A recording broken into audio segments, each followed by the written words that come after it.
धमाल विनोदी प्रवास वर्णन. एक अविस्मरणीय प्रवास बालाजी. लेखक निवेदक श्री संदीप कडुहिरे. अभी मजा आएगा ना भिड़ो. तिरुपती बालाजीचे बुकिंग झाले होते. अशा अप्रतिम सहलीचे नियोजन आमचे मित्र राहुल दादांनी केले होते. प्रचंड हास्य, कोटीचे विनोद हेच या सहलीचे विशेष होते. जब मिलेंगे 3 यार तब खूप जमेगा रंग. गैरसमज नको, मी बॅक पायपर सोडायची ॲड करत नाही. तर मला सांगायचे आहे, जेव्हा जीवाभावाचे मित्र एकत्र येतात तेव्हा जगण्याचा आनंद उत्सव सुरू होतो. जगणं इतिहास बनून जातं. श्वासा इतकंच अद्वितीय रूप मित्राचं असतं. म्हणून म्हणतात 100 नव्हे पण जीवाभावाचे 4 तरी मित्र असावे.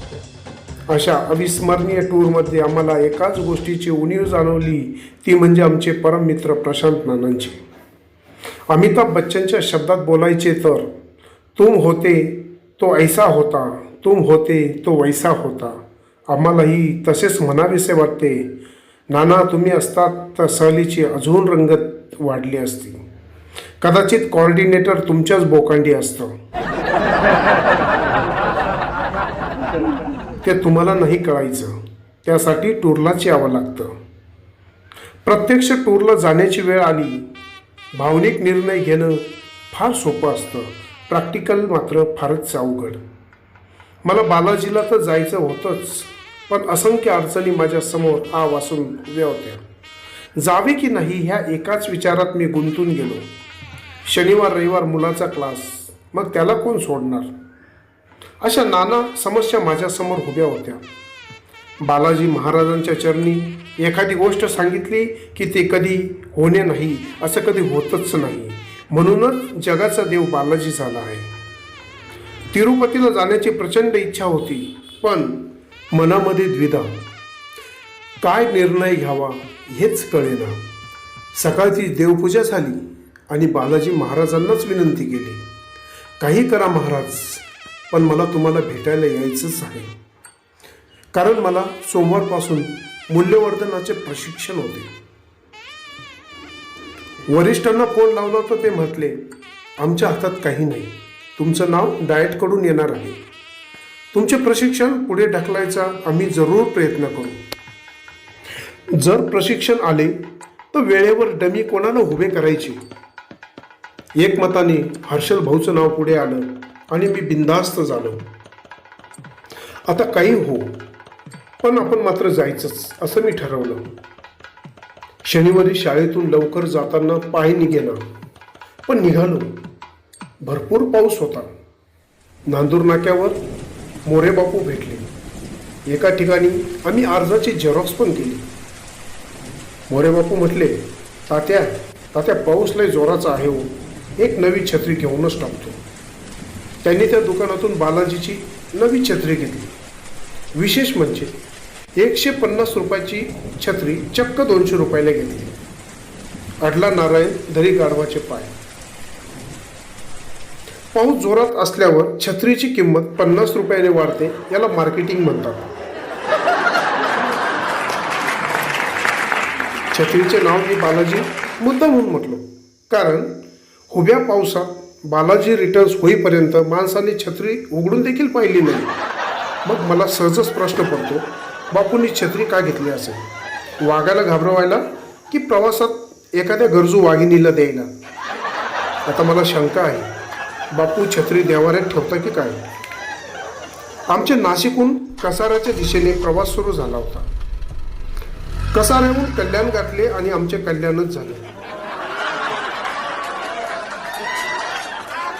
बालाजीच्या भेटीची ओढ लागली होती. महाराष्ट्रभर विशेष करून नाशिकमध्ये पावसाने थैमान घातले होते. त्यात आम्ही ज्या गाडीने जाणार होतो ती कन्याकुमारी एक्सप्रेस 5 तास उशिराने येणार होती. धो धो बरसणारा पाऊस आणि घरून काळजीपोटी येणारे फोन, यामुळे मनात संभ्रम तयार झाला. घरी परत यावे की बालाजीला जावे अशी मनाची द्विधा झाली. वाळूच्या गोणीवर बसून आम्ही 4 तास काढले. गाडी लेट झाल्याने आता आपण गोव्यालाच जावे असा एक विचार प्रवाह तयार झाला. आता गाडी येत नसेल तर सरळ सरळ गोव्याला जाऊ मजा करू आणि बालाजी रिटर्न्स आलो म्हणून सांगू. आमचं नशीब चांगलं होतं. 5 तास उशिरा का असेना गाडी आली. आम्ही गाडीत बसलो. गाडी निघाली. खूप बरं वाटलं. घरून बायकोचा फोन आला.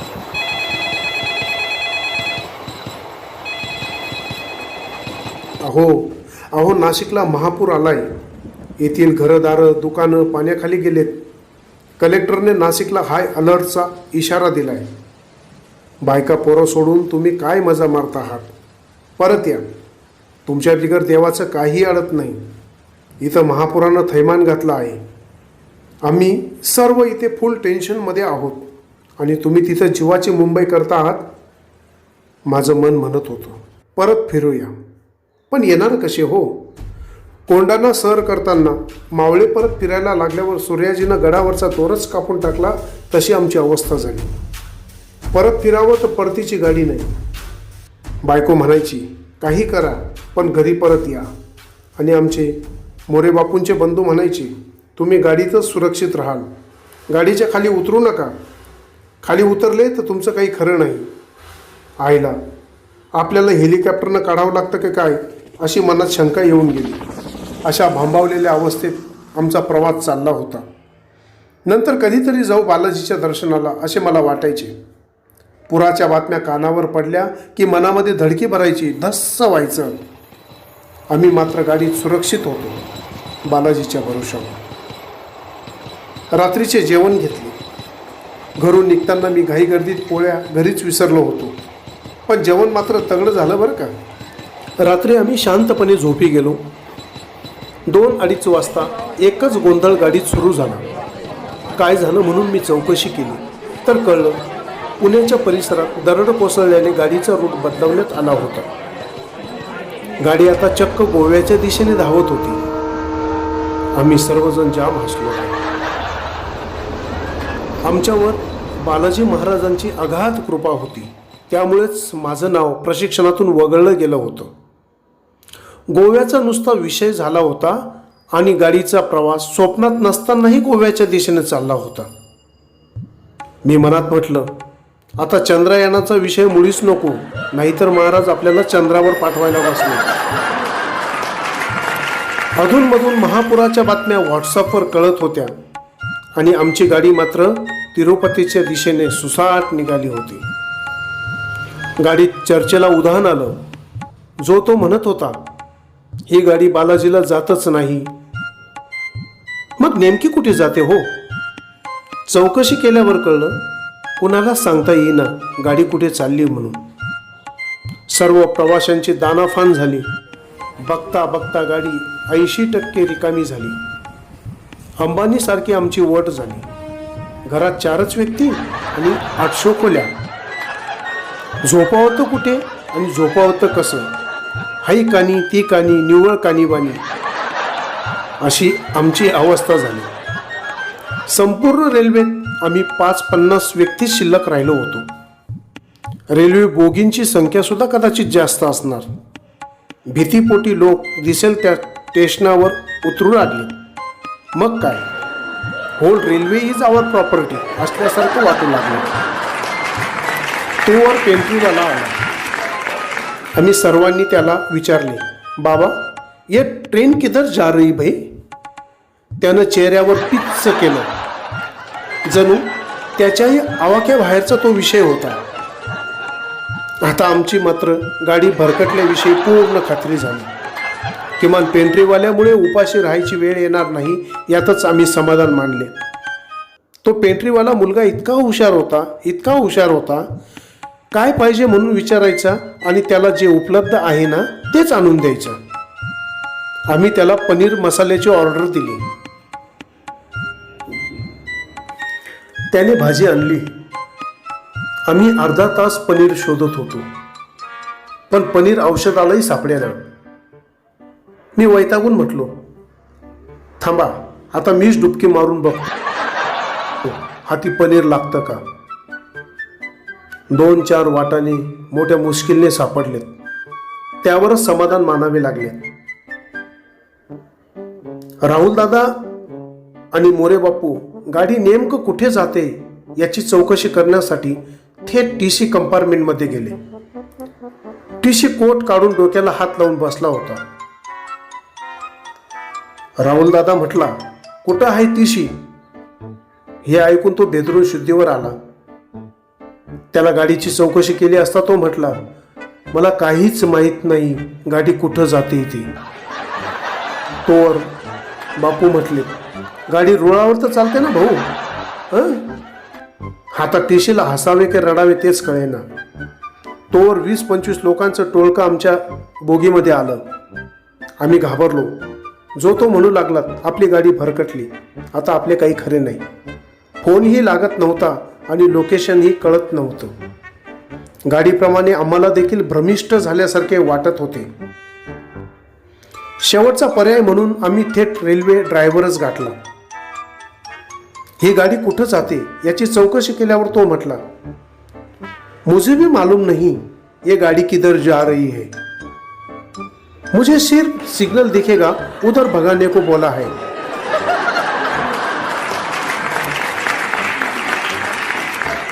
हे ऐकून तर आम्ही घामेघूम झालोत राव. माझं कवी मन सहजच म्हणायला लागलं, हमें जाना कहा था ये तो हमें मालूम था, हमें जाना कहा था ये तो हमें मालूम था, मगर जा कहा रहे थे ये खुद ड्राइवर को पता न था, मगर जा कहा रहे थे ये खुद ड्राइवर को पता न था. मंजिलें नेक होकर भी हम रेलवे के चक्कर में फंस गए, मंजिलें नेक होकर भी हम रेलवे के चक्कर में फंस गए. दिक्कतें बहुत आए फिर भी हौसला बुलंद था. बालाजी की मर्जी आगात थी जो बोले सोनिहाल, बालाजी की मर्जी आगात थी जो बोले सोनिहाल. कभी कभी मेरे दिल में ख्याल आता है उस दिन कन्याकुमारी का 7-12 हमारे नाम तो न था, उस दिन कन्याकुमारी का 7-12 हमारे नाम तो न था. आता मात्र काही झाले तरी गाडी अडवण्याचा बेट आम्ही आखला बरं का. न राहून मी म्हटलो, अरे अरे याने जर गाडी पाकिस्तानात नेली तर आपलं काही खरं नाही बुवा. त्या कमांडर अभिनंदनच्या मागे संपूर्ण देश होता म्हणून त्याला पाकिस्तानाच्या ताब्यातून सोडवता आले. आपली गोष्टच वेगळी.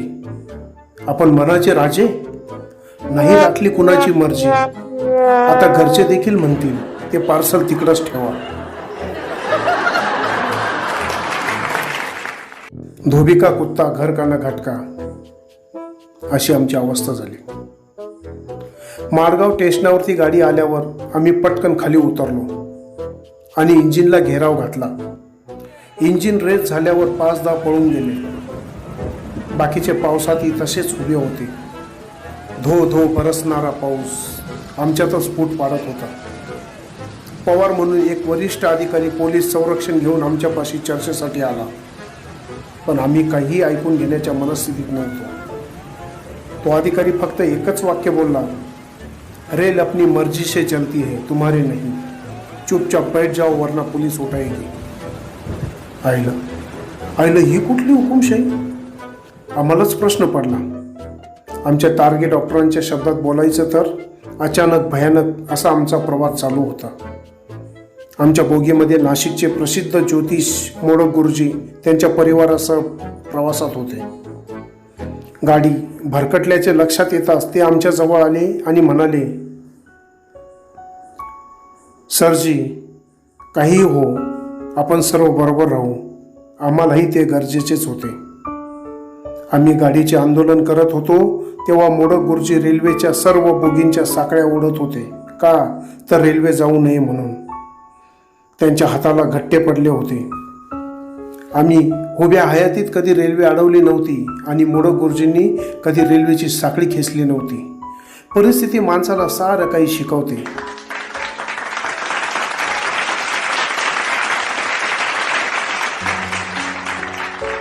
कुणाचं काही हो, पण राहुल दादाचं एकच वाक्य, तात्या हो तात्या आपल्याला नाही परवडलं बरं का. 500 रुपयात एवढं कुठे फिरायला भेटतं का हो? 4-5 राज्य फिरून आलो आपण. कन्याकुमारी पर्यंत गेलो तर अजून 4-5 राज्य सहज होतील. त्यांचं हे 500 रुपयाचं गणित ऐकून आम्ही जाम हसलो. त्यांचं हे 500 रुपयाचं गणित ऐकून मला एक विनोद आठवला. एकदा एक सरदारजी होडीनं प्रवास करत होता. त्या होडीला अचानक एक छिद्र पडले. छिद्रातून पाणी आतमध्ये येऊ लागले. सरदारजी हुशार होता. त्याने क्षणाचाही वेळ न घालवता होडीला दुसरं छिद्र पाडलं. का? तर दुसऱ्या छिद्रातून आलेलं पाणी बाहेर निघून जाईल म्हणून. पण झालं उलट. दोन्ही छिद्रातून पाणी आतमध्ये येऊ लागले. तेव्हा सरदारजी मोठमोठ्याने हसत होता आणि म्हणत होता, होडी बुडने दो, मुझे क्या फरक पड़ता है, ये मेरे बाप की थोडीच है.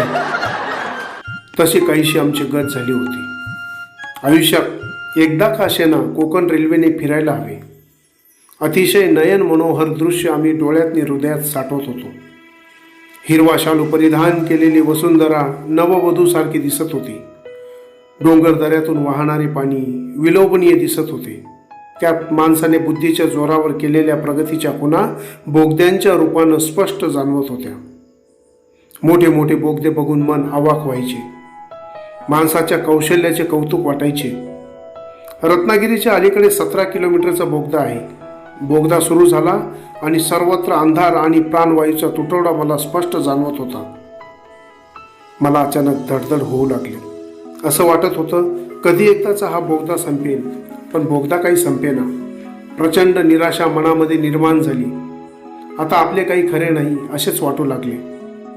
बोगदा संपला आणि लख्ख प्रकाश पडला. मी आतून खूप सुखावलो. ज्या अभियंत्यांनी कामगारांनी असे अद्वितीय काम केले त्यांना आम्ही सॅल्यूट केला. आमची गाडी क्रॉसिंग असल्याने उभी राहिली होती. आम्ही बाहेर डोकावून पाहिले. वा, एकदम सुरेख, सुंदर, अप्रतिम. आम्ही सारे अवाक झालो. निसर्गाच्या छटा बघून आनंदून गेलो. सर्वत्र धबधबे दिसत होते. ढग अलगद डोंगरावर अंग सोडून देत होते. वाऱ्याचे मंद झुळूक, पावसाच्या श्रावणधारा, डोंगरावर स्वच्छंदी खेळणारी माकडं पाहून मनात आनंद लहरी निर्माण झाल्या. तोवर गाडीतल्या काही व्यक्तींनी धबधब्याखाली जाऊन आंघोळीचा मनमुराद आनंद लुटला. आम्हालाही आंघोळीची इच्छा होत होती. पण गाडी निघून गेली तर अजून एक संकट ओढून घेण्याची आमची मुळीच इच्छा नव्हती. आम्ही गाडीखाली उतरलो. काही फोटोशूट केले. अंगावर श्रावणधारा झेलून पुन्हा गाडीत येऊन बसलो. गाडी कुंदापूर स्टेशनावर आली. आम्ही स्टेशन मास्तरला भेटलो. त्यानेही संशयित नजरेनेच आमच्याकडे बघितले. एखादा दूरचा पाहुणा स्वप्नात नसतानाही अचानक जेव्हा आपल्यासमोर येऊन टपकतो तशा भांबवलेल्या नजरेने स्टेशन मास्तर आमच्याकडे बघत होता. तुम्ही फक्त गाडीत बसा, बरोबर जाल हो. त्याने वेळ मारून नेली. असा आमचा बिनभरोशाचा प्रवास चालू होता. छोट्या छोट्या प्रसंगावर आम्ही विनोद करू लागलो. हास्याचे कारंजे फुलत होते. आणि तिकडं मात्र नाशिकला पावसाचा जोर वाढला होता.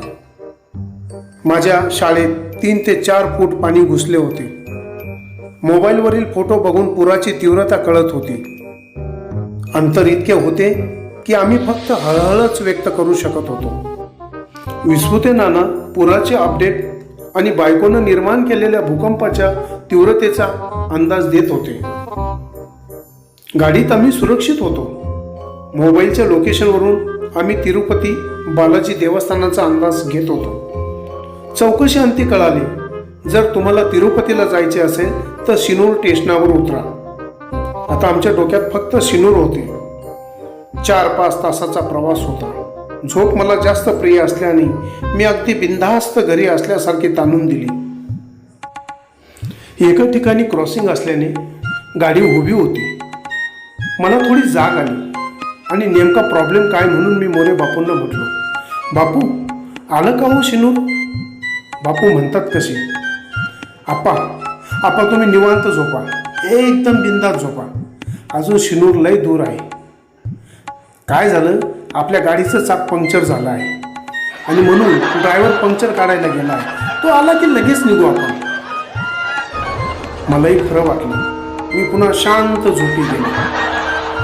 माझ्याजवळ एक जादूचा काळा चष्मा आहे. तो लावला की मी क्षणात झोपी जातो. पण बघणाऱ्याला असं वाटतं मी जागाच आहे.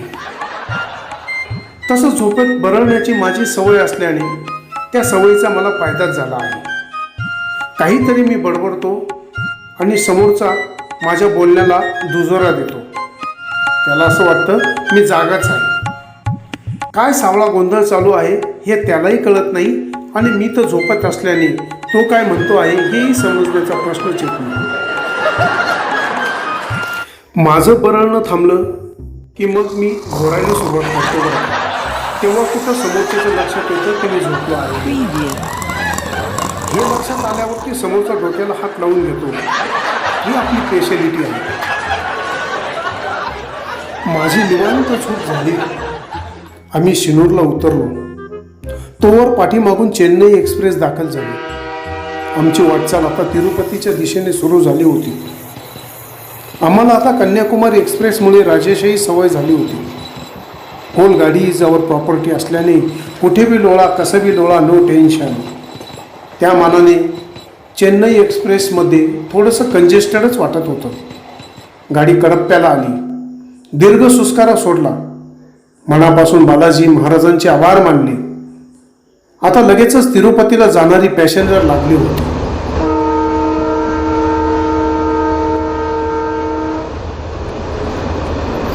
एक तमिळ खाद्य विक्रेत्याकडून आम्ही एक प्लेट खिचडी विकत घेतली. भुकेच्या सपाट्यात ती केव्हा फस्त झाली हे आम्हालाही कळलं नाही. गाडीत तोबा गर्दी होती. आम्ही कसं तरी एकमेकांना ऍडजस्ट केलं. मोरे बापू आणि जगताप दादाच्या समोर एक तमिळ बाई आणि तिचा परिवार बसला होता. तिची दहशत इतकी भयान होती की तिच्या शेजारी बसणे म्हणजे दिव्यच. अशाही भयान परिस्थितीत आमचे दोन्ही ढाणे वाघ मात्र बिनधास्त तिच्या समोर बसले होते.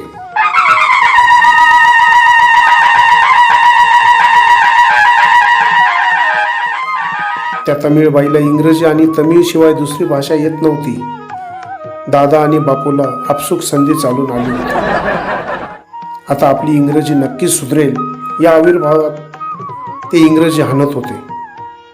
इंग्रजी बोलायच्या नादात प्रकरण वाढतच गेलं. कुठं राहतात, काय करतात, पोरं सोरं, नवरा काय करतो, अहो बाईची अख्खी कुंडली या पठ्ठ्यांनी माहीत करून घेतली. उद्देश एकच होता बरं का, इंग्रजी सुधारली पाहिजे. उदात्त हेतू. पुरुष प्रत्येक वेळी स्त्रियांवरच का विनोद करतात या प्रश्नाचे उत्तर अद्यापपर्यंत स्त्रियांना मिळाले नाही. याचं कारण पुरुष मुळातच विनोदी वृत्तीचे असतात. त्यांना विनोदाची जाण असते. त्यांची बुद्धी मुळातच विनोदी असल्याने ते विनोद करतात. सरदारजी नंतर एकमेव विनोदाचं अधिष्ठान स्त्रीवर्ग आहे. म्हणूनच स्त्रियांवर, बायकोवर विनोद केले जातात. व्यक्ती जितका जास्त हसेल तितके त्याचे आयुष्य आनंदी होते. आणि आजकाल मोकळं हसायला नशीब लागतं असतो.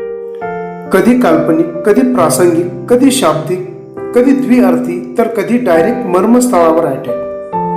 पण काही असो, हसायला महत्व आहे. आम्हाला या टूरमध्ये मनमुराद हसायचे होते. यासाठी आम्ही हास्यस्थळ शोधत होतो. कोणत्याही स्त्रीवर अथवा व्यक्तीवर अथवा स्थळावर विनोद करण्यामागचा आमचा कोणताही वाईट हेतू नव्हता. निखळ आनंद लुटणारे आम्ही आनंद यात्री होतो.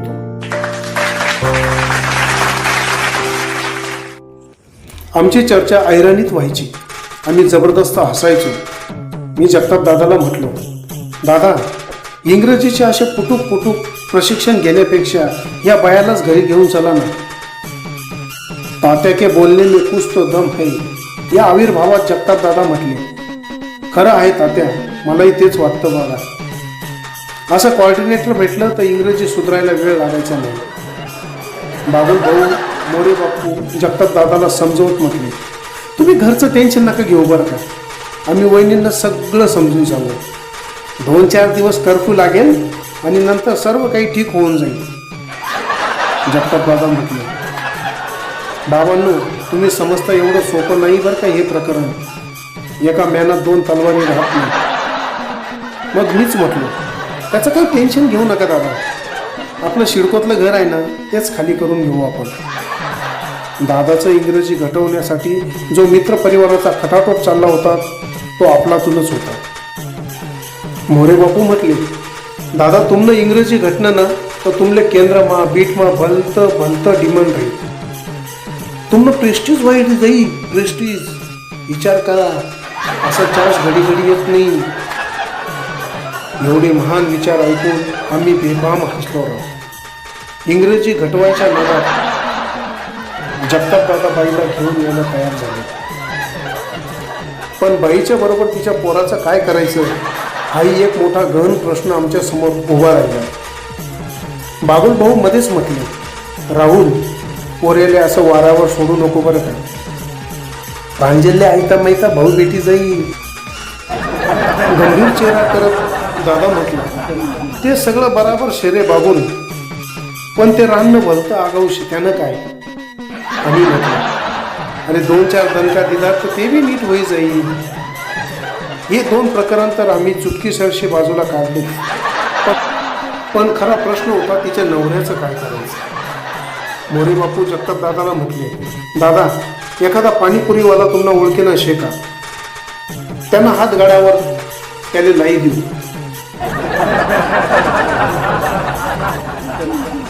एवढं सगळं रामायण चालू असताना मोरे बापूला काय लहर आली देव जाणे. ते म्हटले, दादा काहीतरी निर्णय घ्या, नाहीतर बाजूला तरी हाता. माझं बी इंग्रजी पक्क करायचं आहे, मीच लावतो जा.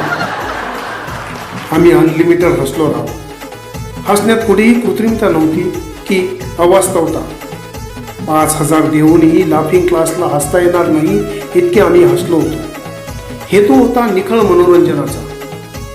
आमच्यातील बागुल भाऊ म्हणजे थोडं गंभीर व्यक्तिमत्व. आमचे हसून जबडे दुखायचे तेव्हा बागुल भाऊच्या गालावर थोडं स्मित हास्य उमटायचं. बालाजी ट्रीप मधला सर्वात मोठा विनोद म्हणजे मी जेव्हा म्हटलो खूप हसलो राव आज, अंगाच्या नसा नसा मोकळ्या झाल्यात बघा, तेव्हा बागुल भाऊ म्हटले, हो ना खरंच लय हसलो राव आज. आम्ही सर्व त्यांच्या चेहऱ्याचे निरीक्षण करत होतो. मी म्हटलो, गालातल्या गालात हसणं म्हणजे स्माईल होतं भाऊ. हसणं कसं पाहिजे, बेंबीच्या डेटापासून ते समोरच्याचं दुःख हरवण्यापर्यंत. बागुल भाऊला माझा डायलॉग एवढा आवडला की भाऊ अगदी मूळव्याध उठेपर्यंत हसायला लागला. त्यांना आम्हाला मूळव्याधाच्या 2 गोळ्या आणून द्याव्या लागल्या. विडी सिगारेट तंबाखू घेऊन जायला वरती पूर्ण मज्जाव आहे म्हणून घाट चढण्या अगोदर चेक नाक्यावरती गाडीची कसून तपासणी झाली. तरबेज माणसांची तिथेच खरी कसोटी लागते. आमच्या मोरे बापूंनी तर चेक पोस्टवाल्यांना सहज टोपी घातली होती. घाट रस्त्याचे ते नयन मनोहर दृश्य बघून डोळ्याचे पारणे फिटत होते. रात्री एका छानशा हॉलमध्ये आम्ही थांबलो. दर्शनासाठी 7 ते 8 तास लागतात, पण नशीब आमचे खूप चांगले होते. अगदी 1.25 तासातच आम्हाला बालाजी महाराजांचे दर्शन झाले. संपूर्ण शारीरिक मानसिक थकवा दूर झाला. महाराष्ट्रात पावसाचे थैमान घातले होते. पुराचे अपडेट आम्ही बघत होतो आणि घरच्या मंडळींच्या शिव्या देखील खात होतो. तिरुमला डोंगरावरील 7 प्रेक्षणीय स्थळ बघायचे आम्ही ठरवले. प्रत्येकी 150 रुपये भाडे ठरले. आमचा प्रवास सुरू झाला. घराचा दरवाजा तोरणाने सजवावा तसे दगडी तोरण असलेले स्थळ आम्ही बघितले. खूप मजा आली. भरपूर फोटो काढले. दगडांचे भले भले आकार, त्यांची रचना लक्ष वेधून घेत होते. त्याच्या शेजारीच पक्षी प्राणी उद्यान होते. ते अतिशय आकर्षक होते. मनमोहक पक्षी प्राणी बघून मन आनंदून गेले. जगताप दादाच्या नजरेत पक्ष्यांच्या बारीक हालचाली टिपल्या गेल्या आणि ते लगेच ओरडले, मायले असले येळकाळ काहीच कळत नाही बरं का. आम्ही दादाच्या सूक्ष्म दृष्टीला सलाम केला. एका ठिकाणी स्वतःच्या अंगाला सिल्वर कलर फासून गांधीजींच्या वेशातला माणूस सर्वांचे लक्ष वेधून घ्यायचा. एका हातात पुस्तक आणि दुसऱ्या हातात काठी आणि उन्हात तासन तास एकाच ठिकाणी उभा राहणारा तो माणूस संयमाचं प्रतीकच होता. कुणी त्याच्याबरोबर फोटो काढत होते तर कुणी त्याच्या कटोऱ्यात पैसे टाकत होते. जे वय नातवंडांबरोबर खेळायचं असतं त्याच वयात पोटाची खळगी भरण्यासाठी तासन तास पुतळ्यासारखं उभं राहणं खरंच अवघडच. आपण छोट्या छोट्या समस्यांसाठी रडत बसतो, अशा वेळी मला हे गाणं गुणगुणावंसं वाटतं. दुनिया में कितना गम है, मेरा गम कितना कम है, लोगों का गम देखा तो मैं अपना गम भूल गया. एका ठिकाणी गोमुखातून पाणी पडत होते. त्या पाण्याखाली भक्त आंघोळ करत होते. आम्ही ही गुडगी आंघोळ करून घेतली. असे सर्व स्थळ बघताना खूप आनंद वाटला. एवढे मोठे देवस्थान पण कुठेही पोलीस नाही. प्रत्येकाजवळ स्वयंशिस्त आणि मनामध्ये श्रद्धा अशा भक्तिमय वातावरणात आम्ही वावरत होतो. एक स्त्री मासे विकायला बसली होती. ते मासे काय ओरिजिनल नव्हते बरं का, ते चक्क प्लास्टिकचे होते. त्यांचा उपयोग घरात डुप्लिकेट फिश टँक बनवण्यासाठी होता. बऱ्याच दिवसापूर्वी आमच्याकडे एक पाहुणे आले होते. ते मांसाहाराचे अतीव भक्त होते. त्यांनी मला एकादशीला आमच्या ओरिजिनल फिश टँकमधून 3 माशांचं फ्राय करायला लावल्यापासून फिश टँक घरातील शोची वस्तू असल्याची माझी संकल्पनाच डोक्यातून निघून गेली. माझ्या दृष्टीने ते घरातील छोटेखानी मच्छीमार केंद्रच वाटायला लागले आणि मी फिश टँक घरातून हद्दपार केले. ती बाई प्रात्यक्षिक करून दाखवत होती. त्या माशांना पाठीमागून कापूर लावले की ते पाण्यात टाकतात जिवंत माशांसारखे पळायचे. आम्हालाही तो कौतुकाचाच विषय वाटला. आम्ही न कळत तिथेच खिळून बसलो. पाठीमागून कापूर लावण्याचे तंत्रज्ञानाचे सर्वांनाच अप्रूप वाटत होते. आमच्या जगताप दादाच्या डोक्यात अनेक शंका येऊन गेल्या आणि त्या बाईला ते विचारू लागले, ताई, कापूर कसा लावायचा हो? किती लावायचा? कुठे लावायचा? कार्यकारण भाव जाणण्यासाठी साऱ्यांचीच कमालीची उत्सुकता होती. त्या मासे विक्रेत्या बाईला तरी काय माहीत कापूर मागे लावल्याने मासे कापवतात म्हणून.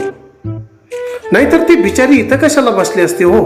कुठंतरी कॉलेजात सायन्सची प्राध्यापिका तरी झाली असते ना. तिला फक्त मासे विकणेच माहीत होते. जगताप दादाची चिकित्सक वृत्ती मोठी अवघड. कापूर पुढे लावल्यावर काय होईल अशी शंका त्यांनी उपस्थित केल्यावर ती बिचारी जाम वैतागली आणि म्हणाली, तुम्हाला जिथं लावणं शक्य असेल तिथं लावा कापूर. तुम्हाला मासे पळण्याशी मतलब आहे ना. आता जगताप बापू दररोज सकाळ संध्याकाळ माशांना पाठीमागून कापूर लावतात म्हणे, पण मासे काही पळत नाही बरं का. मासे तिथं का पळलेत आणि इथं का पळत नाहीत याचेच दादांना कुठून वाटत आहे. बरं, मासे ओरिजिनल असतात तर दादाने रागाच्या भरात कधीच फ्राय करून टाकले असते.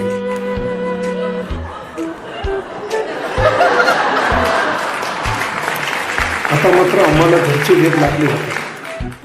वेल्लोरच्या देवीचे मंदिर बघावे असे दादाला वाटत होते, पण आमची मात्र अजिबात मनस्थिती नव्हती. सर्वानुमते घरी जायचे ठरले. आम्ही ज्या ट्रेनने जाणार होतो ती रद्द झाली होती, पण माझे मन सांगत होते कोणती का असेना आपल्याला ट्रेन नक्कीच मिळणार. गुडगावला जाणाऱ्या एका डुक्कर रिक्षेत आम्ही बसलो. रिक्षा मालकही डुकरासारखाच होता. मी त्याला मुद्दाम म्हटले, अरे बाबा, आमची ट्रेन रद्द झाली आहे. आम्ही तुला 1000 रुपयाचं डिझेल टाकून देतो, तू आम्हाला नाशिकपर्यंत सोड. त्याला हसू आवरे ना. त्याने गुडगावपर्यंत पोहोचवलं. आम्ही गाडीची चौकशी करत होतो. चौकशी कार्यालयातील तो व्यक्ती आम्हाला म्हटला, तुमच्या गाडीचं काही खरं नाही बरं का. ही समोर जी गाडी उभी आहे तिच्यात जा. 3000 रुपये द्या, मी तुमचं तिकीट देतो. आम्ही काहीही विचार न करता 3000 रुपये दिले. आम्हाला काहीही करून घरी जायचे होते. आम्ही ट्रेनमध्ये बसलो. ट्रेन सुरू झाली. खूप बरं वाटत होतं. 3000 रुपये दिले, आता आपल्याला झोपायला जागा भेटणार असेच आम्हाला वाटत होते. टी सी आला. आमचं तिकीट त्यानं चेक केलं. आमच्याकडे तो निरखून संशयित नजरेने बघत होता. आम्ही सर्व इतिहास त्याला सांगितला. तो म्हटला, या तिकिटात काय लिहिलं आहे माहिती आहे? तुम्ही बिगर तिकिटाने प्रवास करत होता म्हणून तुमच्याकडून 1000 रुपये दंड आणि 2000 रुपये तिकिटापोटी वसूल करण्यात येत आहे असं लिहिलं आहे. सरळ सरळ आम्हाला त्यांनी चुना लावला होता. तो म्हटला, बाबांनो, तुमची पहिलेच लाल झाली आहे, अजून तुमच्याकडून काय उकळवावे? असं करा, 200-300 रुपये द्या, मी तुम्हाला बसायला जागा करून देतो. आमचे मोरे बापू मात्र जाम चिडले. ते टीसीला सांगू लागले, कल्याण में मेरा चाचा पुलिस है, मैं उधर ही तक्रार देता हूँ. मोरे बापूंच्या शेजारी एक प्रवासी होता. तो मोरे बापूंना म्हटला, साहेब, हे माझे काका आहेत, इन्स्पेक्टर. अहो, ते इन्स्पेक्टर राहूनही त्यांना बोट टेकवायला जागा मिळत नाही, आणि तुमचा कल्याणचा चाचा तिथं राहून काय करेल? माझा ऐका, नाद सोडा जागेचा. आता मात्र जास्त हुशारी न करता मिळेल तिथे जागा आम्ही शोधू लागलो. कशी तरी रात्र पास केली आणि सकाळी पुण्याला उतरलो. मनसोक्त जेवण केले, जीवाची बालाजी करून नाशिकला परतलो. अतिशय एन्जॉय झालेली बालाजी टूर आमची चिरकाळ लक्षात राहील. धन्यवाद. Chennai Express. Chennai Express. Get on the train, baby! Get on the train.